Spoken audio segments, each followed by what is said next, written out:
सर्व अच्युत गोत्रीय बंधू आणि भगिनी, त्याचप्रमाणे साधुसंतांना दंडवत प्रणाम. आज आपण 47व्या सत्संगामध्ये प्रवेश करत आहोत. 45व्या सत्संगामध्ये आपण कर्म या विषयावरती चिंतन केलं. त्यानंतर मध्येच एका कार्यक्रमाला मला वशिश्राद्धाला जावं लागलं. त्या अनुषंगाने केलेला सत्संग मी आपणास पाठवला. खरं बरेच अन्य लोक असतात, त्यांच्या समोर आपण काय बोलावं असा अनेकांना प्रश्न पडलेला असतो. तर अशा प्रसंगी आपल्याला आपल्या धर्माचं तत्वज्ञान सांगण्याची एक संधी परमेश्वर कृपेने आपल्याला भेटत असते आणि त्या अनुषंगाने आपण आपलं तत्वज्ञान सांगावं आणि ते तत्वज्ञान इतरांपेक्षा कसं श्रेष्ठ आहे, परमेश्वराचं तत्वज्ञान कसं श्रेष्ठ आहे हे सांगण्याच्या प्रयत्नामध्ये काही इतर उदाहरणं देता आले तर द्यावेत. या अनुषंगाने मी आपणास वर्षश्राद्धाच्या निमित्ताने प्रवचनपर एक सत्संग पाठवला होता. त्याला उत्स्फूर्त असा प्रतिसाद लोकांनी दिला. 45व्या सत्संगामध्ये आपण कर्म हा विषय बघत होतो आणि आता 47व्या सत्संगामध्ये सुद्धा आपण कर्मावरती चिंतन करणार आहोत. मागच्या वेळेस कर्मावरती चिंतन केल्यानंतर बऱ्याच लोकांचे प्रश्न आले की एकीकडे परमेश्वर सांगतात, कर्माचा सिद्धांत खोडतात आणि दुसरीकडे कर्माशिवाय तर काहीच होत नाही, कर्माचं आपल्याला चिंतन करायला लागतं. परंतु हे कन्फ्युजन जाण्यासाठीच आपण काही लीळा समोर घेतल्या होत्या. कोणतं कर्म होतं आणि कोणतं कर्म होत नाही याचा ज्यावेळेस सूक्ष्म पद्धतीने जेव्हा तुम्ही चिंतन कराल तेव्हा तुमच्या लक्षात येईल. मागे आपण कर्माचे प्रकार बघितले होते. मानसिक, वाचिक आणि शारीरिक अशा पद्धतीनं कर्म होत असतं आणि तेच काही कर्म मानसिक शारीरिक कसं होतं किंवा वाचिक शारीरिक कसं होतं, परंतु ते सामर्थ्याचं कार्य आहे, सामर्थ्याचं कर्म आहे, हे आपण बघितलं होतं.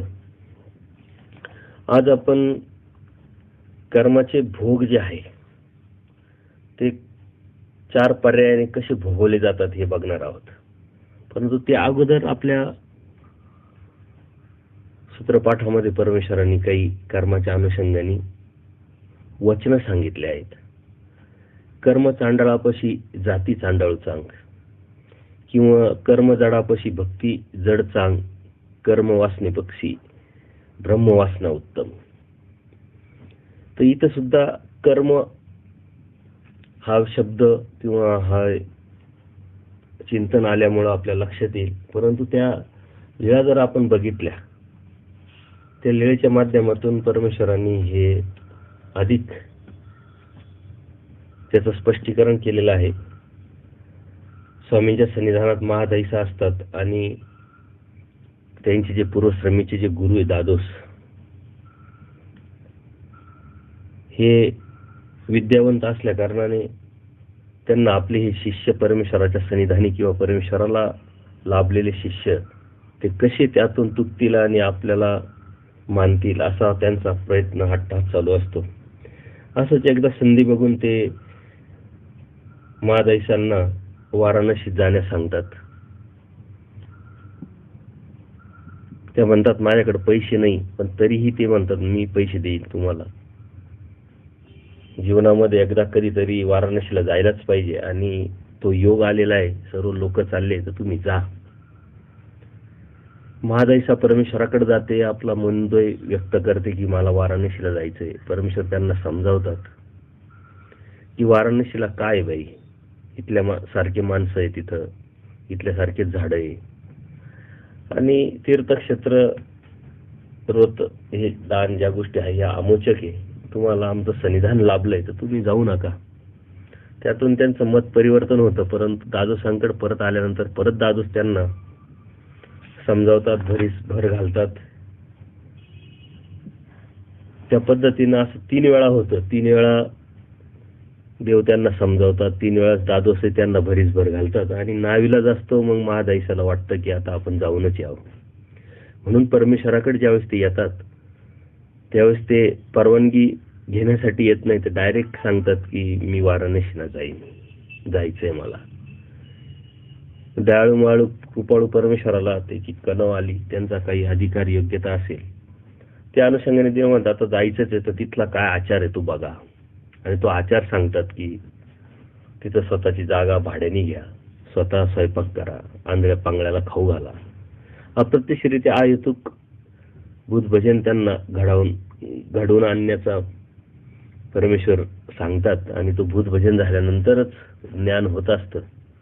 या अनुषंगाने परमेश्वराने पहिले त्यांच्याकडून अप्रत्यक्षरित्या क्रिया करून घेतली आणि त्यातून नंतर ज्ञानाचं फळ प्राप्त होते.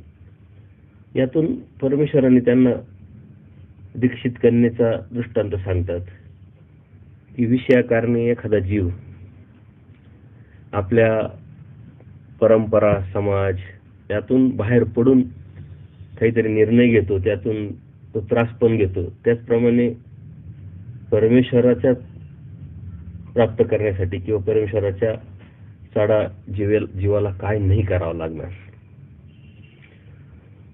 त्यावेळेस परमेश्वर सांगतात की जाणत्यापाशी व नियंता सांगू आणि कर्म चांडाळापाशी जात चांडाळ सांगू. म्हणजे एखादा व्यक्ती उच्च कुळामध्ये जन्माला आलेला आहे परंतु त्याचं कर्म चुकीचं आहे, कर्म वाईट आहे, तर त्यापेक्षा एखाद्या चांडाळाच्या जातीत जर तो जन्माला आलेला असेल तर त्यापेक्षा तो चांगला.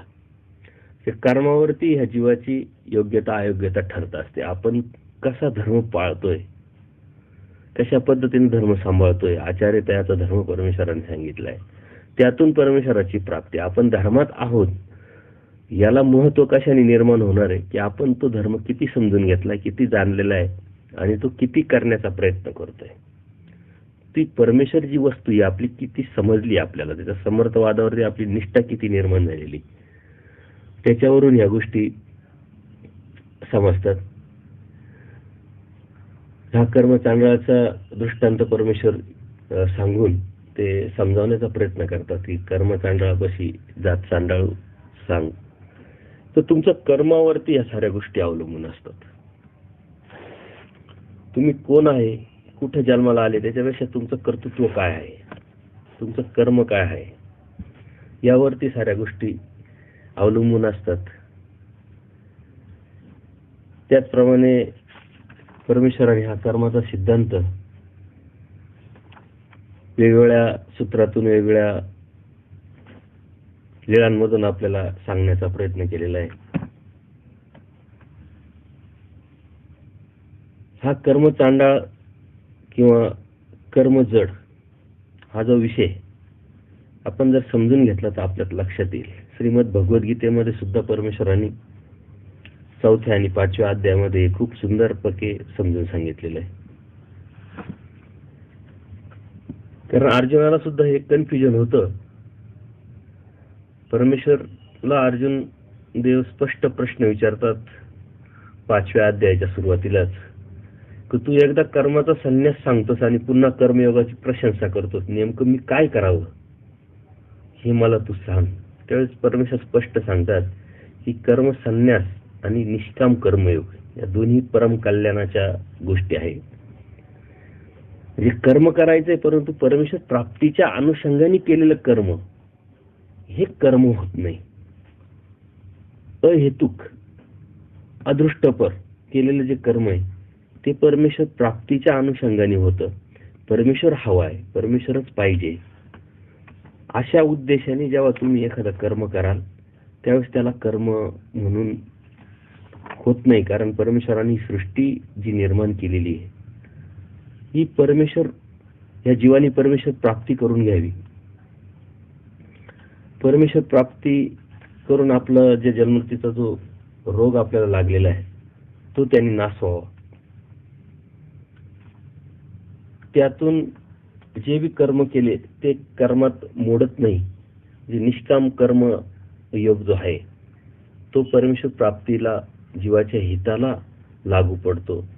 म्हणून एखादा जीव असतो आपल्याला समाजामध्ये फिरत असताना असे खूप लोक भेटतात की मी चांगलं कर्म करतोय, मला भक्तीची काही गरज नाही, मला कुठं जायची काही गरज नाही.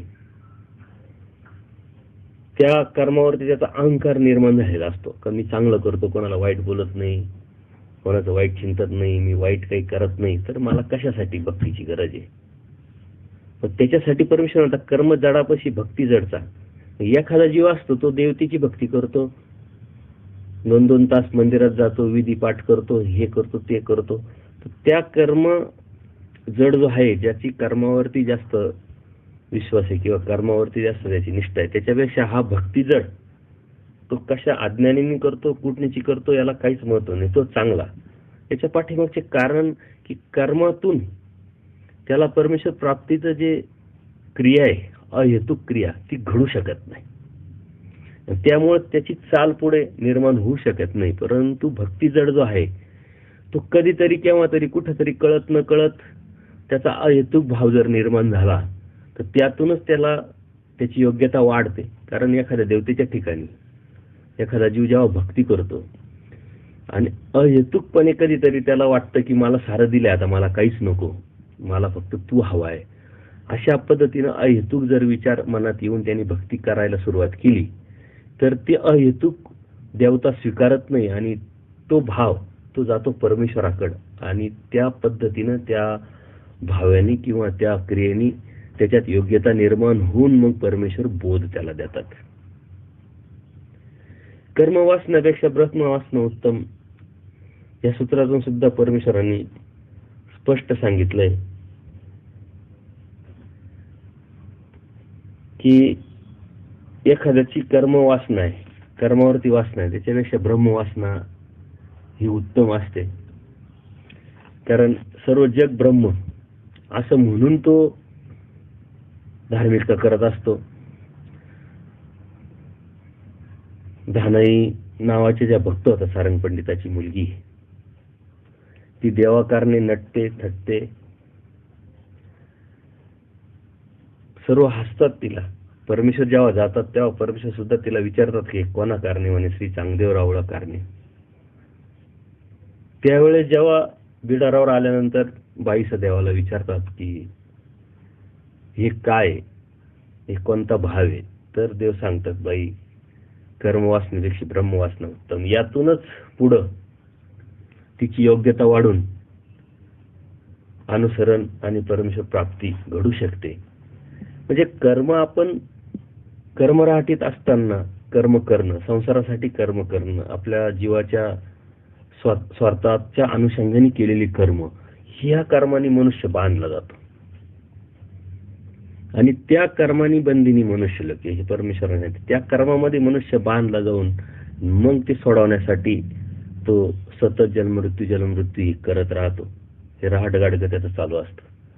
परंतु तेच कर्म ज्यावेळेस ऊर्ध्वगतीला जातं की मला फक्त देव हवा आहे, परमेश्वर हवा आहे, किंवा मला धर्म जाणायचा आहे, धर्म जाणण्यातून मला परमेश्वर प्राप्ती करून घ्यायची आहे, ते ऊर्ध्वगतीचं जे जीवाच्या हिताचं जे कर्म जेव्हा जीव करायला लागतो ते मात्र ते कर्मात बसत नाही आणि म्हणून ते कर्म जीवाला लागत नाही. म्हणून परमेश्वरांनी जे भक्ती जड चांग, ब्रह्मवासना चांग, जाती जांडाळू चांग, ह्या ज्या शब्द वापरलेले ते जर आपण समजून घेतले त्या लीळेद्वारे किंवा परमेश्वराच्या कडेनी, तर आपल्याला लक्षात येईल का कर्माचा हा जो सिद्धांत अत्यंत सूक्ष्म आहे आणि तो कर्माचा सिद्धांत ज्याला कळाला, ज्याला समजला, तोच त्यातून सुटू शकतो, निघू शकतो. आपण आपल्या घरामध्ये आपल्या संसारासाठी केलेले कर्म ते आपल्याला लागतं, परंतु तेच मार्गामध्ये गेल्यानंतर आपण तिथे जी क्रिया करतोय सेवेच्या माध्यमातून, व्यापाराच्या माध्यमातून, तर ते कर्म दैवराटीत मोडतं आणि म्हणून त्यातून कर्मनाश होतोय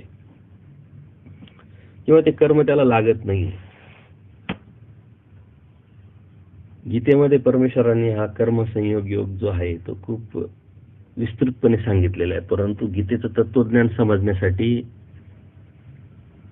त्याचं सतत चिंतन किंवा काही साधू संतांकडून जर आपण समजून घेतलं तर समजू शकतं. म्हणून कर्म हा जो शब्द आहे किंवा कर्म हा जो विषय हा खूप मोठा आहे, गहन आहे. निरपेक्ष बुद्धीने केलेलं कर्म नाही तरी गीतेमध्ये लोकांना गीता भगवद्गीता कळोकांना कळोपर्यंत इतकं मात्र नक्की तर कर्म करायचे आणि फळाची अपेक्षा करायची नाही. म्हणजे ते अप्रत्यक्षरित्या निरपेक्षच कर्म झालं, अहेतुकच झालं किंवा अदृष्टपरच झालं. फळाची अपेक्षा करायची नाही, म्हणजे कोणत्याही कामाला फळ भेटणारच आहे, अपेक्षा करो का न करो. परंतु ते फळ परमेश्वर म्हणून जर मिळवायचं किंवा परमेश्वराच्या उद्देशाने जर केलं तर ते मात्र कर्म होत नाही.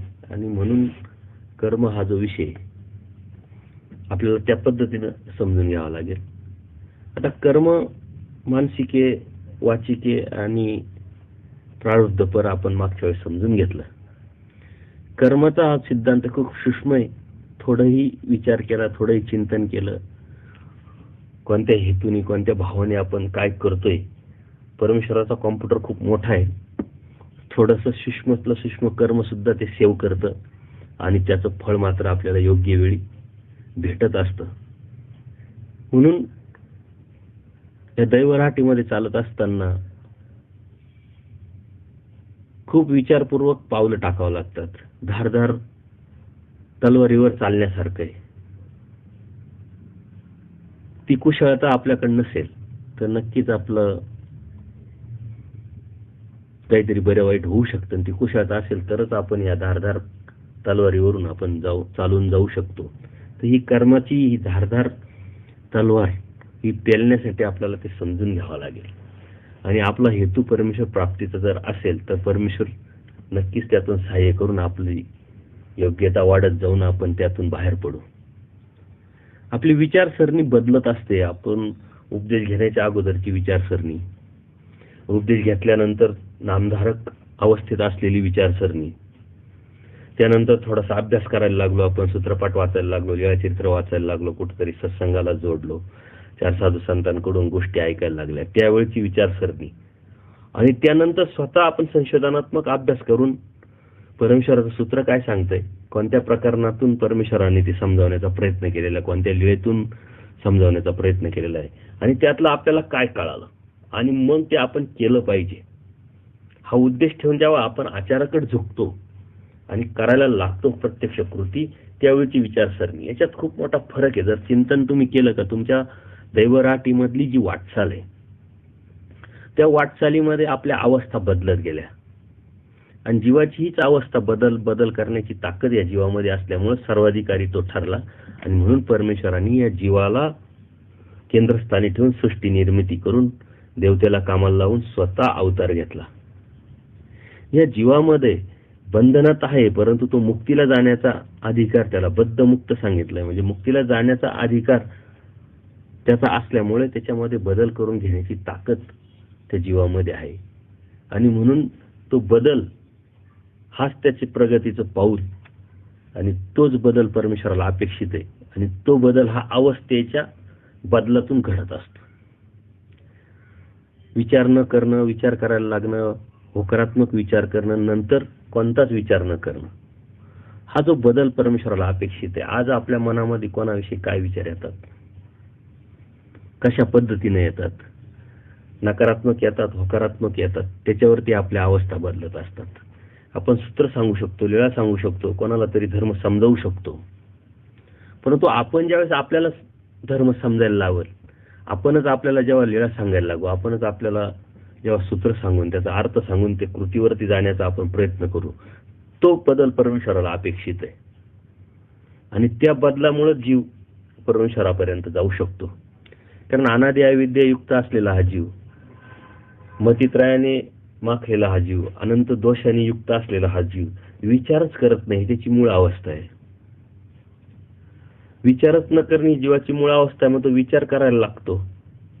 ही दुसरी अवस्थेमध्ये जेव्हा तो जातो तर विचार करायला लागतो. मग सांसारिक गोष्टीतून स्वार्थपोटी किंवा समाजात राहत असताना तो विचार करायला जेव्हा लागतो तेव्हा त्याच्यात प्रथम विचार नकारात्मक येतात.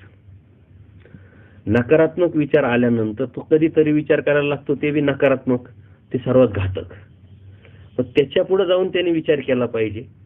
मग नकारात्मक होकारात्मक विचार करायला लागतो, कधी नकारात्मक करतो, कधी होकारात्मक करतो. त्याच्याही पुढे जाऊन त्यांनी फक्त होकारात्मकच विचार करायला पाहिजे, नकारात्मक त्याच्या मनामध्ये आलेच नाही पाहिजे. तेव्हा त्या खऱ्या अर्थाने तो दैवराटीला लागला असं समजायचं. खऱ्या अर्थाने परमेश्वर मार्गाला लागला, खऱ्या अर्थाने परमेश्वराचा बोध त्याला झाला. ज्यावेळेस त्याच्या मनात कोणाही विषयी कुठलाही नकारात्मक विचार येत नाही, स्वतःविषयी सुद्धा नकारात्मक विचार येत नाही, प्रत्येक गोष्टीकडे तो पॉझिटिव्हली होकारात्मक बघेल, त्यावेळेस खऱ्या अर्थाने तो दैवराटीत किंवा दैवराटीचा झाला असं समजावं लागेल. तेव्हा खरी धर्माची वाटचाल त्याची सुरू झाली. आणि त्यानंतर एक प्रगत अवस्था आहे त्याची, तर तो विचारच करत नाही. म्हणजे अज्ञानी माणूस सुद्धा विचार करत नाही, कारण तो अनादि अविद्ययुक्त. आणि हा जो ज्ञानी माणूस असतो तो सुद्धा विचार करत नाही, का तर त्यांनी सारा अनुभवलेलं आहे, सर्व ज्ञानातून त्यांनी विचार करून ते प्रचितीला आणलेलं आहे. आणि म्हणून का विचार करायचा, माझा देव भला मी भला, माझा धर्म भला, माझं आचरण भलं, तो कोणाच बाबतीत कशाच्याच बाबतीत काहीच विचार करत नाही. तेव्हा ती प्रगत अवस्था असते ज्ञानाची. आणि परमेश्वराला ते अपेक्षित आहे. त्या प्रगत अवस्थेत जेव्हा तो जाईल त्यावेळेस मात्र त्याला कोणतेच कर्म लागणार नाही. आणि त्याच्यासाठी ते कर्म कोणतेच घातक नाही किंवा चुकीचे होणार नाही किंवा बंधनात पडणारे नाही. ते प्रत्येक कर्म त्याचं परमेश्वर प्राप्तीच्या अनुषंगाने त्याचं पाऊल असेल. परंतु त्या अवस्थेच्या अगोदर जे आपण कर्म केलेले ते मात्र भोगावत लागणार, कारण ती अवस्था डायरेक्ट कधीच कोणाला येऊ शकत नाही. पहिलीतून दुसरीतच जावं लागेल, दुसरीतूनच तिसरीत जावं लागेल. हे स्टेप बाय स्टेपच विशिष्ट पदापर्यंत आपल्याला जाता येईल. पदापर्यंत गेलं म्हणजे अगोदरचं काहीच केलेलं नसेल असं नाही होत. त्या विशिष्ट लेवलला जेव्हा जातो त्याच्या अगोदरचे जे कर्म आहे ते मात्र आपल्याला पूर्ण लागलेले राहतात आणि ते भोगावेच लागतात. परंतु परमेश्वराने स्पष्ट सांगितले, अनुसरल्यानंतर जे मानसिक आणि वाचिक काही खुंटतात काही सुंगतात अशा पद्धतीनं परमेश्वरानं ते गिफ्ट आपल्याला दिलेले, ते प्रेझेंट आपल्याला दिलेले आहे. परंतु अनुसरण हा विषय परत काही वेगळा आहे. परमेश्वराचं अनुसरण, परमेश्वराला अपेक्षित असलेलं अनुसरण जर केलं तर ते मात्र त्याचं फळ त्या साधकाला नक्कीच भेटेल. परंतु जे कर्म केले ते तर भोगावंच लागतात, भोगाने संपतात. केलेली कृती ती आपल्या जीवनामध्ये येत असते. मागे केली म्हणून आज आली, आज करणारे म्हणून उद्या येणारे. त्याच्यामुळं आपण कर्मावरती किती चिंतन केलं तर कमी पडेल. आणि अनेक सत्संगामध्ये आपण ह्या विषयावरती बोलत आलेलो आहोत. आज आपण कर्माचे भोग 4 पर्यायाने कसे भोगवले जातात ते आपण बघणार आहोत. पहिला पर्याय आहे क्रिया पर्याय, जशी क्रिया तसा भोग. दुसरा पर्याय युग पर्याय, कोणत्या युगात केला कर्म त्याच युगात त्याचा भोग. देवता पर्याय, देवतेच्या अनुषंगाने केलेली कोणत्या जीवाच्या देवता त्या ठिकाणी केलेलं कर्म त्या पद्धतीने त्या देवतेचा भोग. आणि असंत पर्याय म्हणजे चुकीचे, तर त्या अनुषंगाने आपल्याला हा भोग भोगावा लागतो. तर प्रथम आहे क्रिया पर्याय, म्हणजे ज्या क्रमाने क्रिया अर्जिली त्याच क्रमाने भोगवली जाते.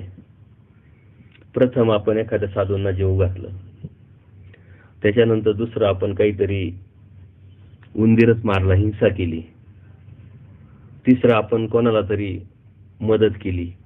तर त्याच पद्धतीनं कधी संत क्रिया जर केली असेल तर संत भोग, सुखाचे भोग, त्यानंतर हिंसा केली असेल तर त्याचे नरक. तर त्या पद्धतीनंच क्रिया पर्याय पद्धतीनंच अर्जिली त्या पद्धतीनंच भोगवली पण जाते. म्हणून आपण 8 वर्षाच्या मुलाला लगेच उपदेश देण्याला का सांगतो की 8 वर्षानंतर कर्मनिष्पत्ती लागू पडते आणि त्या पद्धतीनंच पुढं भोग भोगवल्या जातात.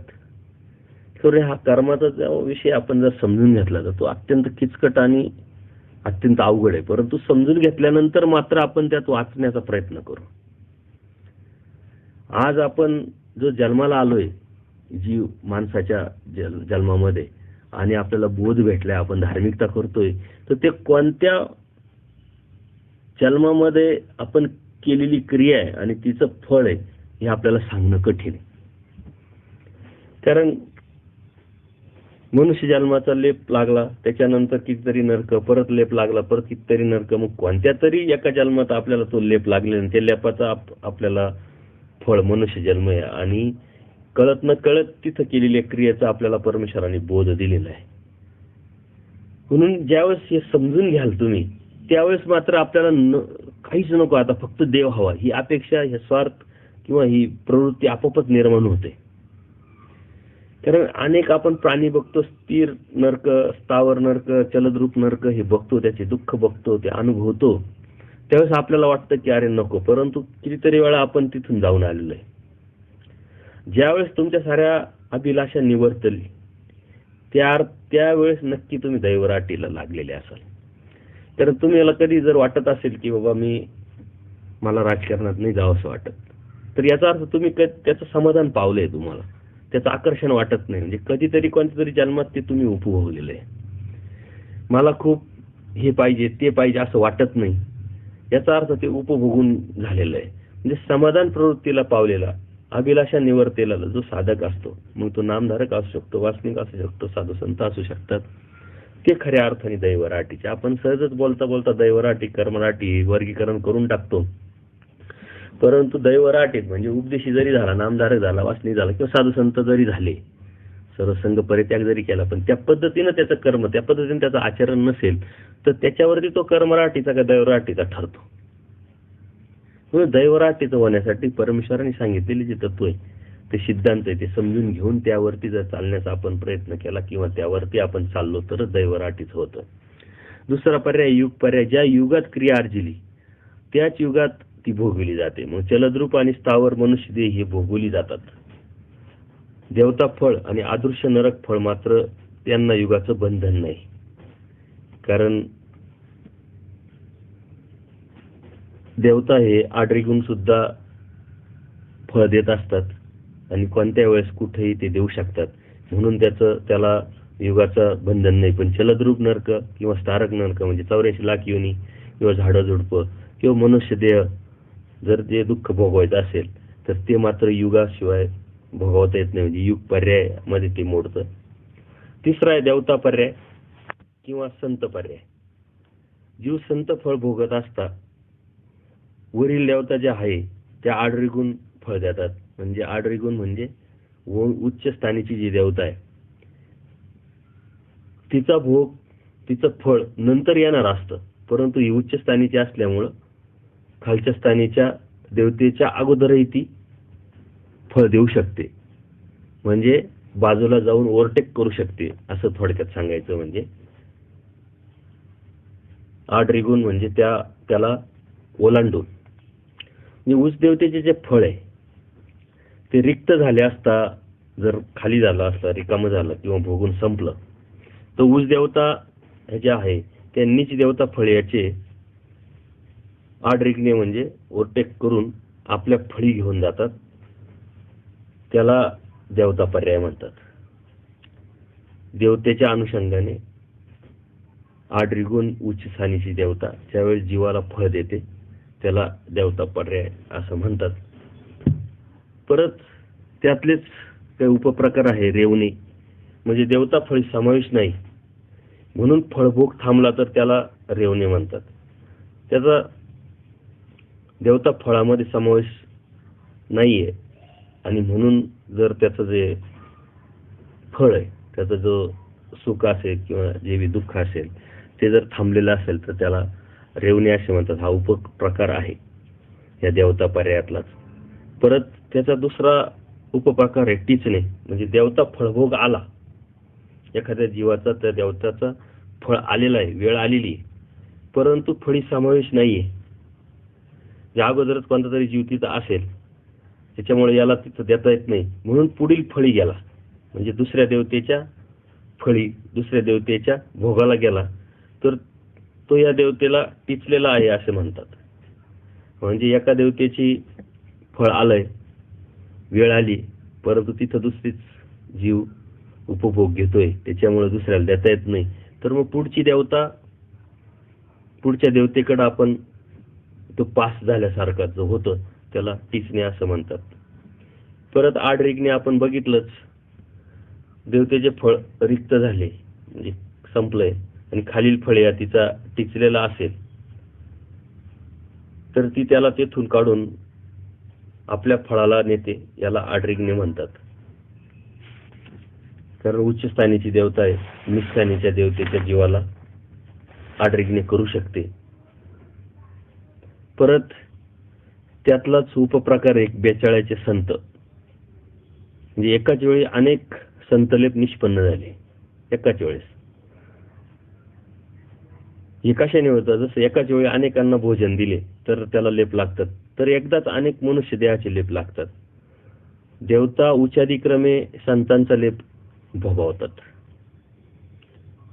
संतलेप जे आहे, बेचाळ्याचे संत म्हणजे अनेक एकाच वेळेस अनेक आपण जे कर्म केलेलं राहतं, अनेक क्रिया केलेल्या राहतात, त्यातून अनेक वेळा ते भेटणं, तर ते लेप मनुष्य देई ती देवता उच्चादिक्रमे म्हणजे उच्च देवतेच्या नंतर खालच्या देवते नंतर खाली अशा पद्धतीनं ते लेप किंवा तो जो फळ असतं ते भोगवतात. त्याला बेचाळ्याचे संत म्हणतात.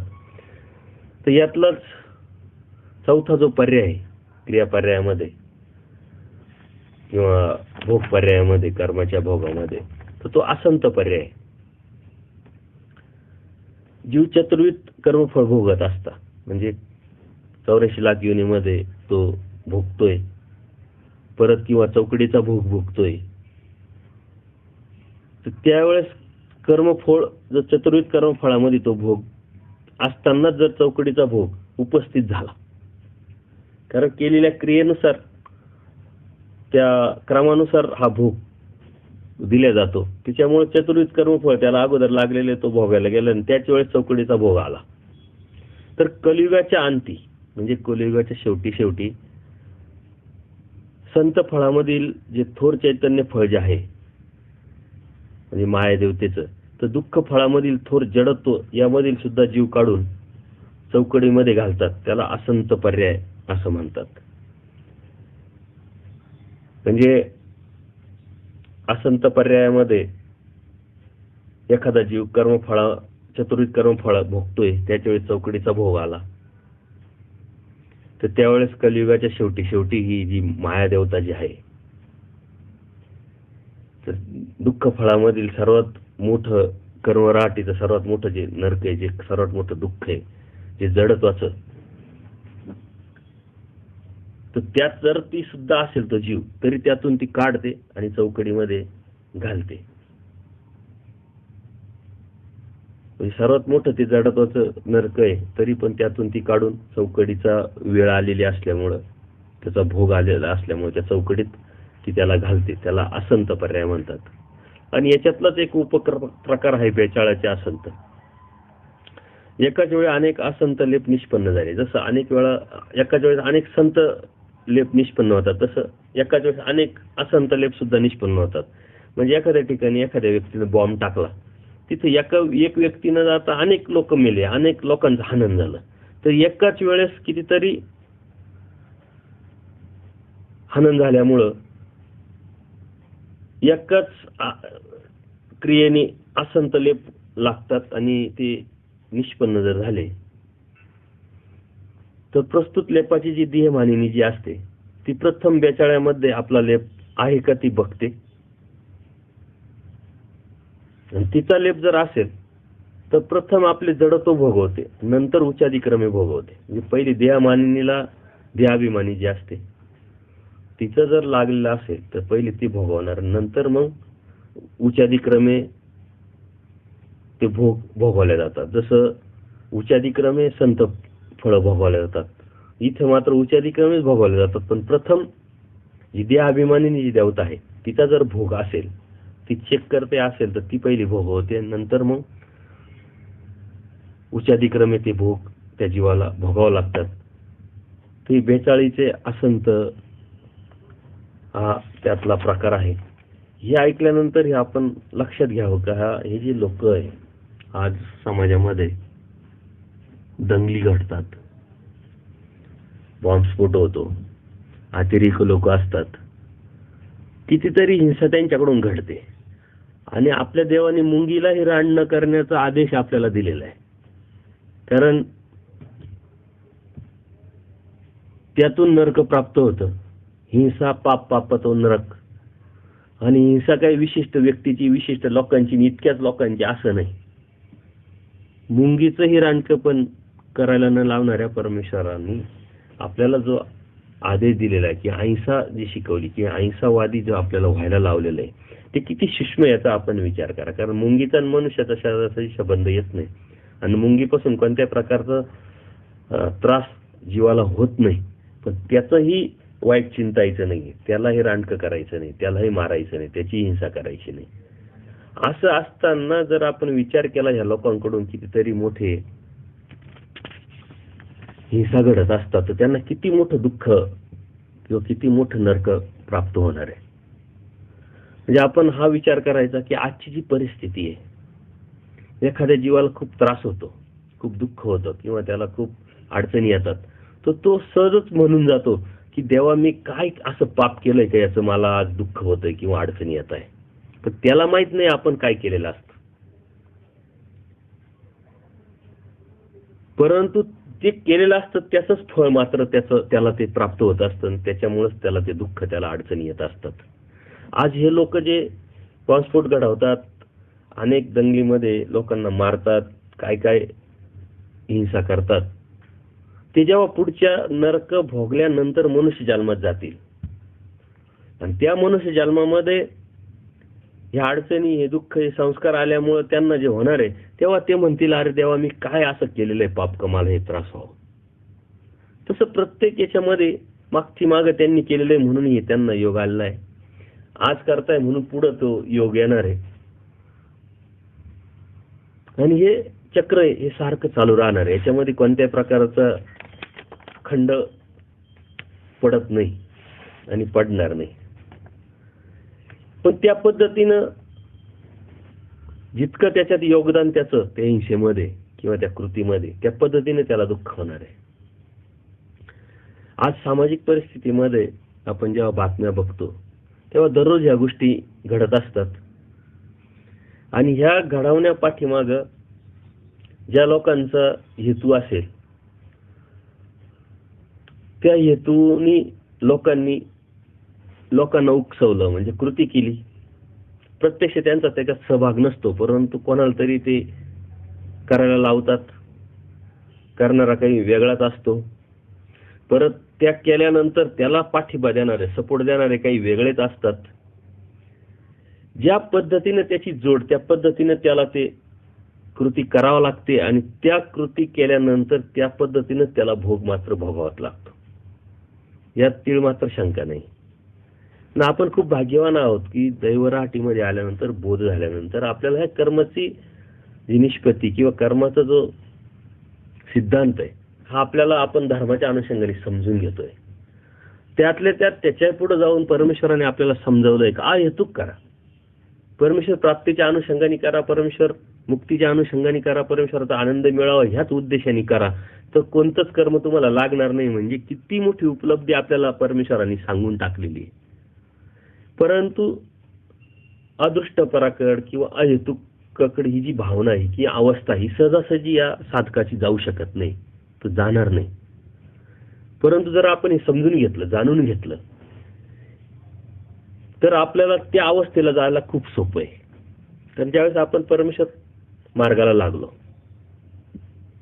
परमेश्वर मार्गाला लागल्यानंतर हे तत्वज्ञान आपल्याला कळालं, जीव, देवता, प्रपंच, परमेश्वर.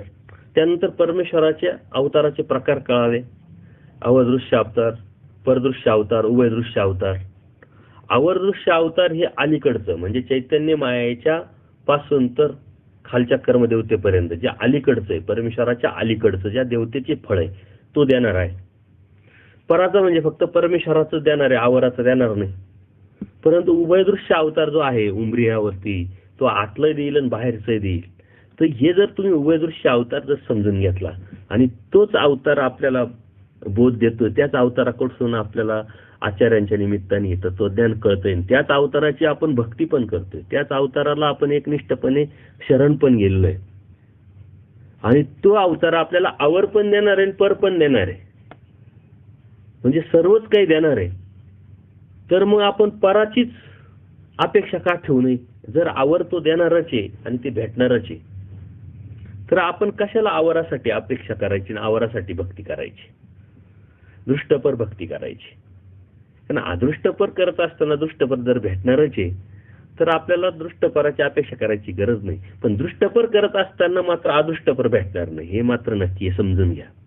ज्याप्रमाणे एखाद्या विद्यार्थ्यांनी BSc ला ऍडमिशन जर घेतलेलं असेल, तर ते BSc ऍडमिशन कॅन्सल करून तो BCom ला घेऊ शकतो, BA ला घेऊ शकतो. परंतु एखाद्या व्यक्तीनं BA ला ऍडमिशन घेतलेलं असेल तर तो BCom ला ऍडमिशन घेऊ शकत नाही, BSc ला ऍडमिशन घेऊ शकत नाही. किंवा BCom ला एखाद्याने ऍडमिशन घेतलं तर तो BA ला येऊ शकतो पण BSc ला जाऊ शकत नाही. म्हणजे वरती जर घेतलेला असेल तर खालचं आपोआप त्याला प्राप्त होऊ शकतं, पण खाली घेतलेला असेल तर वरचं प्राप्त होऊ शकत नाही. तो सिद्धांत मी समजावण्यासाठी तुम्हाला सांगतोय की जर अदृष्टपर आपण भक्ती केली तर दृष्टपर त्यामध्ये आहेच इन्क्लूड. दृष्टपर आपल्याला भेटणारच आहे, तर मग आपण का दृष्टपराची अपेक्षा करायची? आणि जर अशा पद्धतीने आपण जर भक्ती करत असेल तर कोणतंच कर्म आपल्याला लागणारच नाही. त्यामुळं आपोआपच आपली योग्यता वाढून परमेश्वर प्राप्तीपर्यंत आपण जाऊ शकतो. म्हणून अहेतुक बुध भजन, अहेतुक मायापूर भजन परमेश्वरांनी ज्ञानाप्रती आणि प्रेमाप्रती साधन सांगितलेलं आहे. आणि त्या अवस्थेला जर गेलं तरच जर आपल्याला ते भेटणार आहे, आणि त्याच अवस्थेतून जर आपल्याला परमेश्वर प्राप्ती पण भेटणार आहे आणि अलीकडचं पण भेटणार आहे, तर आपण का दुष्टपराची अपेक्षा करायची? त्याच्या पुढे जाऊन परमेश्वरांनी कनाशीच्या ब्राह्मणाच्या माध्यमातून आपल्याला कर्मवश सकळे पावे सांगितलेलं आहे. कर्माने जर आपल्याला सर्वच भेटणार आहे, मागच्या कर्मानंतरच आपल्याला सुख दुःख मान पान पैसा अडका अडी अडचणी संकटे सर्व भेटणारच आहे, तर त्याच्यासाठी आपण का भक्ती करावी? कशासाठी भक्ती करावी? ते आपोआपच जर भेटणार आहे आणि जे भेटणार आहे त्याच्यासाठी प्रयत्न करणं म्हणजे हा आपला अज्ञान झालं, अन्यथा ज्ञान झालं आणि मूर्खपणा पण झाला. जे भेटणार नाहीये त्याच्यासाठी प्रयत्न करणं, त्याच्यावरती आपण मेहनत करणं, त्याच्यासाठी अपेक्षा ठेवणं, त्याच्यासाठी प्रार्थना करणं, त्याच्यासाठी भक्ती करणं हे आपल्या जीवाचं मूळ कर्तव्य आहे. म्हणून परमेश्वर प्राप्तीसाठी आपण भक्ती केली पाहिजे. परंतु आपला अन्यथा ज्ञान आणि अज्ञान जीव स्वार्थी असल्यामुळं जे आपल्याला भेटणार आहे भेटतंय त्यासाठी भक्ती करतो आणि ती भक्ती सुद्धा वाया घालवतो. म्हणून जर आपण हे समजून घेतलं तर खूप सोपं परमेश्वरांनी हे तत्वज्ञान आपल्याला सांगितले आणि ह्या साधकांनी कोणत्या अवस्थेपर्यंत जायचंय आणि त्या अवस्थेवरती टिकायचंय आणि त्या अवस्थेत गेल्यानंतर परमेश्वर कसा प्राप्त होणार आहे हे आपल्याला परमेश्वरांनी सुंदर असं सांगितलंय. कल्पवृक्षाच्या दृष्टांतातून सांगितलंय का कल्पवृक्ष जर प्रसन्न झाला तर काय आपल्याला भेटणार नाही, तसं परमेश्वर जर प्रसन्न झाला तर आपल्याला काय भेटणार नाही. आणि परमेश्वर प्रसन्न होतो फक्त अदृष्ट भक्तीतून, अहेतुक भक्तीतून.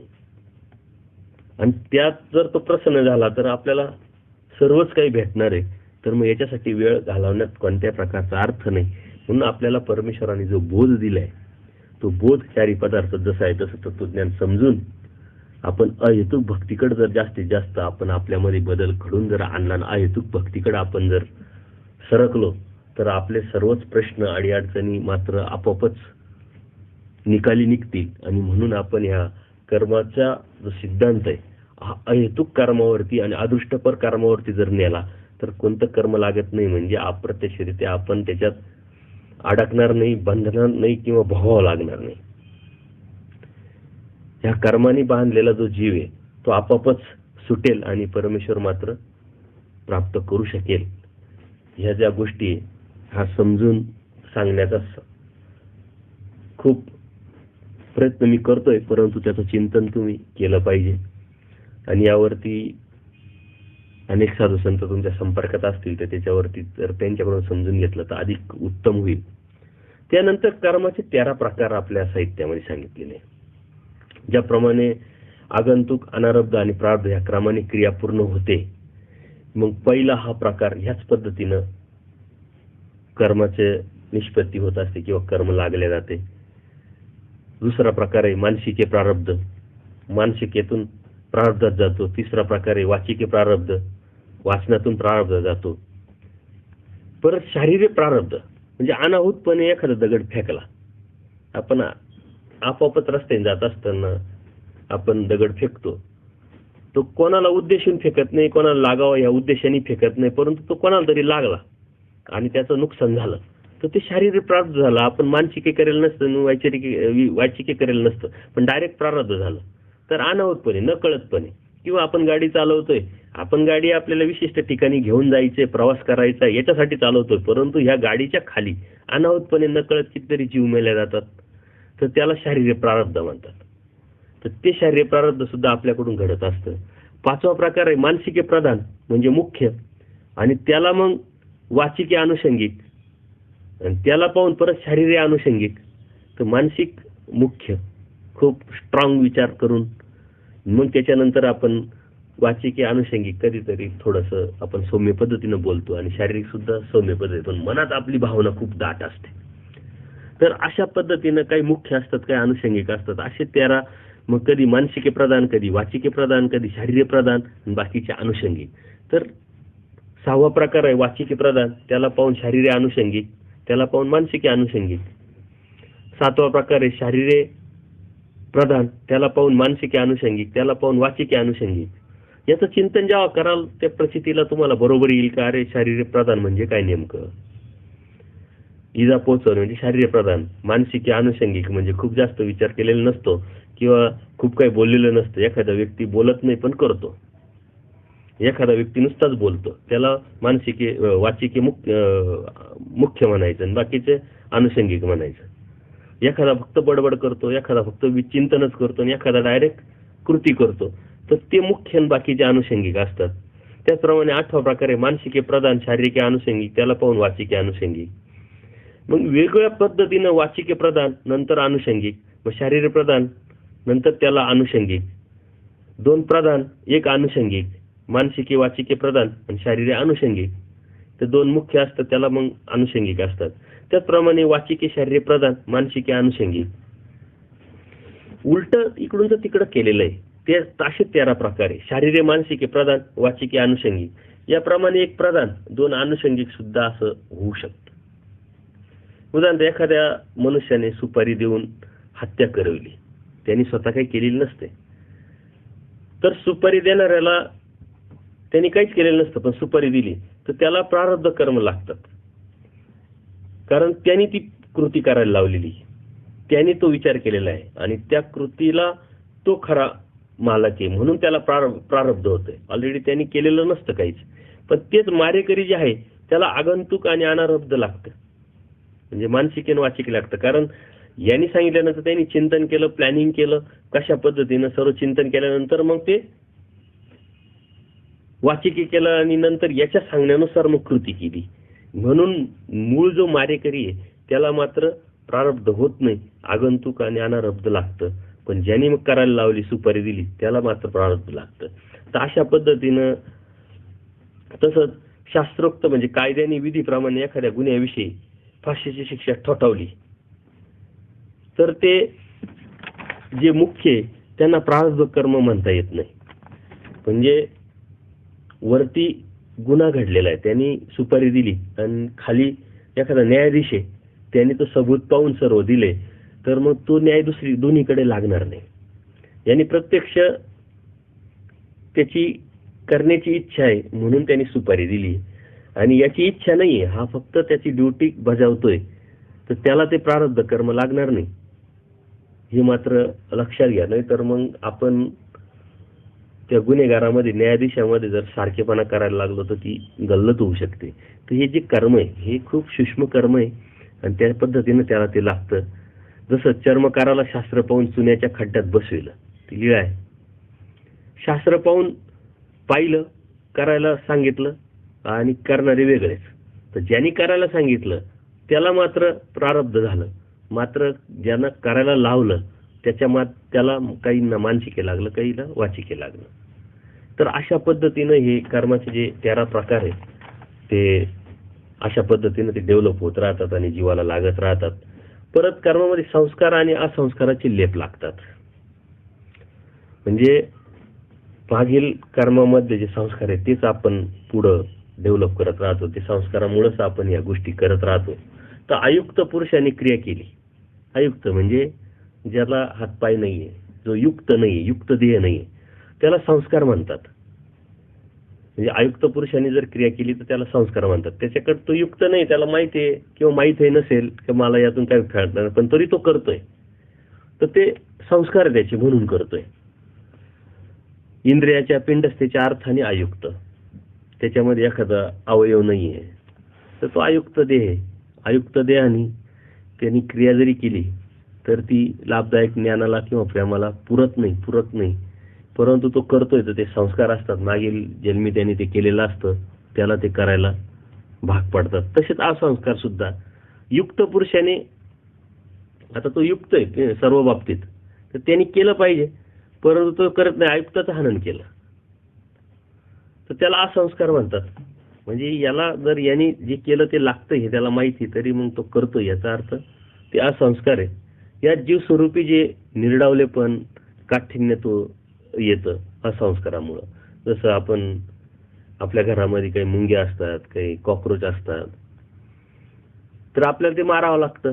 परंतु अहिंसा तर सांगितली परमेश्वराने ना, आपल्याला हे गरजेचं आहे. परंतु सतत ती क्रिया जर तुमच्याकडून घडत राहिली तर त्याच्यामध्ये माणसामध्ये काठिण्य निर्माण होतं, त्याचं काहीच वाटत नाही. पहिल्यांदा जेव्हा एखादी कृती केली तेव्हा आपल्याला दुःख होतं ना, आपल्याला वाटतं की अरे आपल्याकडून हे खूप मोठं चुकी झाली, पाप झालं. आपण त्यावेळेस परमेश्वराचा प्रसव पण मोडतो, थोडंसं दुःखी पण होतं, थोडा पश्चाताप पण होतं. परंतु तीच क्रिया जर परत घडत राहिली तर त्याचं आपल्याला काहीच वाटत नाही. त्याला काठिण्य म्हणतात, आणि ते काठिण्य किंवा तेच असंस्कारामध्ये मोडतात. त्याच्यामुळं मग मनुष्य मोठ्या हिंसेपर्यंत जाऊ शकतो आणि नरकाला प्राप्त होऊ शकतो. म्हणून ते काठिण्य येणं हा असंस्काराचा भाग आहे. तर संस्कार आणि असंस्कार हे पाठीमागं लागलेले राहतात. जसं भोगभूमीमध्ये जर काही आपण गेलो आणि काही केलं तर तिथं काहीच लागत नाही, कारण कर्मनिष्पत्ती नाही, परंतु ते संस्कार लागत असल्यामुळं तिकडून इकडे आल्यानंतर आपल्याला तेच करावंसं वाटेल आणि तेच आपण करू. म्हणजे संस्कार असंस्कारावरती या साऱ्या गोष्टी चालत असतात. भोगभूमीमध्ये मनुष्याने क्रिया केल्या तर त्याला संस्कार असंस्कार लागतात, हे आपण बघितलं. तर ज्या मनुष्याच्या ठिकाणी पिंडस्था, अंतकरण, इंद्रिय यांचे आयुक्तत्व आहे त्याला संस्कार असंस्कार लागतात. म्हणजे एखाद्या व्यक्तीच्या पिंडस्था किंवा अंतकरण, इंद्रिय यांचं जर अयुक्तत्व असेल, म्हणजे एखादा हात नसेल, एखादा पाय नसेल, एखादा इंद्रिय नसेल, तर त्याला तुम्ही केलं तर त्याचा फायदा काय? चांगलं केलं तर त्याला चांगला संस्कार लागेल, आणि वाईट केलं तर त्याचं वाईट संस्कार लागेल. म्हणजे ते सुद्धा वाया जात नाही दैवराटीमध्ये. ज्ञान आणि प्रेम होणार नाही किंवा त्याला ती प्राप्ती होणार नाही, परंतु योग्यता अयोग्यता त्याची होऊन असंस्कारामुळं पुढे चाल त्याची तयार होत राहते. संस्कार म्हणजे चांगली सवय, वळण. आपण एखाद्याला चांगली सवय, वळण लावले तर त्याच उपयोगी पडते. आपण लावून घेतलं तर ते आपल्याला उपयोगी पडतं. त्याच पद्धतीनं असंस्कार असतात. युक्त पुरुषाने आयुक्ताचे हनन केले तर अधिकाराचे 12 भेदी नरक होतात. युक्त पुरुषाने आयुक्ताचे हनन, का ज्याला अगोदरच हनन झालेलं आहे, ज्याचं अगोदरच पिंडस्था नाहीये त्याला किंवा इंद्रियाच्या अनुषंगाने नाही, त्याचं आपण जर परत हनन केलं तर आपल्याला 12 भेदी नरक लागतात. आणि 8 वर्षाखालील बालकाच्या ठिकाणी जर पिंडस्था, अंतकरण, इंद्रिय यांचे युक्तत्व आहे, मात्र विकल्पाचा संचार नाही, त्याला संस्कार असं कुसंस्कार लागतात, त्यात जडत्व मात्र होत नाही. म्हणजे 8 वर्षाच्या खाली जर एखाद्या व्यक्तीनं जर हनन घडवलं किंवा केलं तर त्याला जडत्व होत नाही, परंतु संस्कार असंस्कार त्याला लागतात. पिंडस्था, अंतकरण, इंद्रियांचं युक्तत्व जर नाहीये, 8 वर्षानंतर त्याला कर्मनिष्पत्ती आहे, तर 8 वर्षाच्या आत त्यांनी जर विकल्प केला तर त्याचाही संचार होत नाही आणि जडत्वाचंही नरक त्याला प्राप्त होत नाही. परंतु संस्कार आणि असंस्कार लागतात. त्यांनी त्याच्या अगोदर जर केलेलं असेल तरच ते पुढे उपयोगी पडतं. कर्मनिष्पत्ती ती 8 वर्षाच्या नंतर जरी लागू झाली तरी, परंतु 8 वर्षाच्या आतलं काय मग, याच्यासाठी हा सिद्धांत सांगितलेला आहे. आणि आजही आपण प्रॅक्टिकली कर्मराटीत जर बघितलं तर बाल गुन्हेगार असतात का 18 वर्षाच्या आत जर गुन्हा केला तर त्याला इतर गुन्ह्यासारख्या सजा किंवा इतर गुन्ह्यासारख्या त्याच्यावरती ही करत नाही. त्याच्यासाठी बाल गुन्हेगारांना एक वेगळं ठिकाण असतं, त्यांची सुधारणा घडावी म्हणून. 3.5 वर्षापेक्षा जास्त त्यांना सुधारगृह म्हणतात, त्याला बाल सुधारगृह, तर त्याला ती सजा नसते. तसंच दैवराटीचं आहे, 8 वर्षाच्या आतलं म्हणजे बाल, आणि त्याच्यानंतर 12 वर्षापर्यंत, 8 ते 12 त्याच्या ज्ञानाचा आणि प्रेमाचा त्याला अधिकार नसतो. पण 8 नंतर कर्मनिष्पत्ती लागू होते, तर संस्कार असंस्कार त्याच्या आत लागू शकतात. आणि त्याच्या 8 वर्षाच्या आत जर त्यांनी केलं तर विकल्पाचा संचार पण त्याच्यात होत नाही आणि जडत्वाचं पण. म्हणून लहान आपण आपल्या घरामध्ये आपण उपदेशी कुटुंब आहे, आपण लहान बालक आहे, कुठंतरी जातो नातेवाईकाकडे, इकडं तिकडं त्यांनी एखाद्या देवतेचा कोणी प्रसाद दिला किंवा आपण लगेच घाबरून जाण्याचं काहीच कारण नाही. कारण 8 वर्षाच्या आतल्या बालकाला विकल्प बाधतच नाही, लागतच नाही. त्याच्यामुळं त्याच्यावरती तो परिणाम होणार नाहीये. परंतु ते संस्कार असंस्कार लागतात म्हणून आपण ते जपायचं असतं किंवा आपण जपायला त्याला पण सांगतो किंवा आपण पण जपतो. परंतु खूप असं घाबरण्यासारखं त्यातलं काही नाहीये. त्याचप्रमाणे जर त्याच्याकडूनही बी काही लहान बालक असतं ते कॉकरोच मारतं, उंदीर मारतं, असं कधीतरी आलंच तर त्याच्यामध्ये काठीण्य येण्याची शक्यता किंवा तो जडत्वाला जाण्याची शक्यता किंवा तो संस्कार डेव्हलप होण्याची शक्यता अजिबात नसते. परंतु ह्या ज्या गोष्टी संस्कार असंस्कारात मोडत असल्यामुळं आपण त्या गोष्टी जपायच्या असतात. तर कर्म हा जो विषय किती तरी मोठा आहे आणि त्या कर्मातूनच या साऱ्या गोष्टी होत असतात आणि कर्मामध्येच लोक सर्व अडकलेले. परंतु नित्यकर्म, नैमित्तिक कर्म, हेतुक कर्म, अहेतुक कर्म अशा पद्धतीने त्याचं वर्गीकरण करून जर आपण तो विषय जर समजून घेतला तर नक्कीच त्यातलं जे कन्फ्युजन आहे किंवा त्यातले जे प्रश्न आहे किंवा त्यातल्या ज्या आपल्या अडीअडचणी त्या आपोआपच आपण बाहेर पडू त्यातून आणि अहेतुक कर्मापर्यंत आपण जावं. अहेतुक कर्म केल्यानंतर आपल्याला या सिद्धांताचा, या कर्माच्या छोट्या छोट्या गोष्टीचा खूप विचार करायची गरज पडणार नाही. कारण अहेतुक कर्म लागत नाही, अदृष्टपर कर्म लागत नाही ना. अहेतुक आणि अदृष्टपर गेल्याशिवाय आपल्याला परमेश्वर पण भेटत नाही. आणि आपण जे आज सर्व करतोय ते फक्त परमेश्वर प्राप्तीच्या अनुषंगाने करतोय, परमेश्वर प्राप्तीसाठीच करतोय. तर मग आपण तेच का करू नये असा विचार करून अधिक फायद्याचं काय हा विचार जर आपण केला तर अधिक फायद्याचं फक्त अदृष्टपर भक्ती आणि अहेतुकच भक्ती आहे. ती जर केली तरच आपल्याला सर्वच बाजूनी फायदाच फायदा आहे. म्हणून आपण त्याचाच विचार करावा. परंतु ते मी सांगितलं लगेच तुम्ही करायला सुरुवात केली किंवा एखादं ठिकाणी स्थानावर गेले आणि एखादा विडा वाहिला किंवा काही विधी केला म्हणजे लगेच आपण अहेतुकाकडे जाऊ अशातला भाग नाही. ती प्रक्रिया आहे, एक बौद्धिक प्रक्रिया आहे. ती बौद्धिक प्रक्रिया ज्ञानावर आधारित आहे. जसजशी विचाराची प्रगल्भता तुमची वाढत जाईल, परमेश्वर वस्तू, ती परमेश्वराचं तत्वज्ञान, जीव, देवता, प्रपंच आणि परमेश्वर ह्यातले नेमका फरक आणि कार्यकारण स्वरूप लक्षणे जसजसं तुम्हाला समजेल, कळेल, तसतसं आपोआपच आपण पुढे सरकू. हा एक भाग झाला. दुसरा भाग, कर्मराटीत राहत असताना आपण सुरुवात तरी आपली स्वार्थाने केली, हेतुकाने केली. कारण प्रत्येकाची सुरुवात भक्तीची ही दृष्टपरच होत असते की मला हे भेटावं, मला ते भेटावं, मला ते भेटावं. परंतु ज्यावेळेस आपण चिंतन करतो एखाद्या ठिकाणी वेळेस जेव्हा एकांत होतो की मी भक्तीला सुरुवात केली की मला त्यावेळेस घर नव्हतं, मग आता घर झालं, मला गाडी नव्हती, गाडी झाली, मुलं बाळ झाली, इस्टेट झाली, पैसा अडका झाला, सर्वच झालं. आता काय राहिलं? आता जर काहीच नाही राहिलं तर मग फक्त मला आता देवच व्हावा. प्रॅक्टिकल विचार करून त्यातून आपण जरी सरकलो व्यावहारिक दृष्टिकोनातून तरीही आपलं जे हेतू आहे साध्य होऊ शकतो. पण समाधान हे अत्यंत महत्वाचं आहे आणि ते समाधान सर्व भेटल्यानंतर तरी प्राप्त हो. परंतु आजकाल मी सत्संगामध्ये जात असताना अनेक लोकांकडे बघितलं, सर्व आहे, भक्तीला लागले त्याच उद्देशाने 50-50 वर्ष झाले, त्यांच्याकडे आज बंगले, गाड्या आहे, घोड्या आहे, सर्व आहे, असं काहीच बाकी नाहीये दृष्टपर बाह्य अंगाचं.